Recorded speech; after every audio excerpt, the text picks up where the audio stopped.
আজ হলো শুভ অক্ষয় তৃতীয়া। সেই উপলক্ষেই চলে গেছিলাম বাড়ির পাশে এক বিপত্তারিণী মায়ের মন্দিরে পুজো দিতে। গিয়ে দেখলাম মাকে বেশ সুন্দরভাবে সাজানো হয়েছে।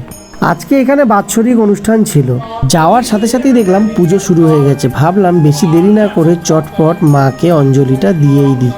মায়ের অঞ্জলি দেওয়া শেষে এক ভক্ত মায়ের জন্য এক সুন্দর মালা নিয়ে এসেছিল। ঠাকুরমশাই খুব সুন্দরভাবে সেই মালাটা মাকে পরিয়ে দিলেন।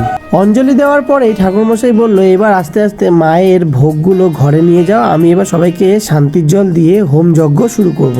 ঠাকুরমশাইয়ের কথা অনুযায়ী মায়ের ভোগ প্রসাদ ঘরে চলে গেলেন।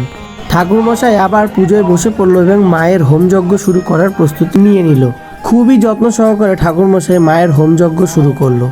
তোমরা যদি মায়ের এই পুরো হোমযজ্ঞের ভিডিও দেখতে চাও তাহলে আমার চ্যানেলে কিন্তু চোখ রাখতে হবে। মায়ের হোমযজ্ঞ শেষে আমরা চরণামৃত গ্রহণ করে নিলাম। এরপরে ছিল ফল প্রসাদ, তারপরে ছিল নৈবেদ্য। জয় বিপত্তারিণী মায়ের জয়। সবার ভালো করো।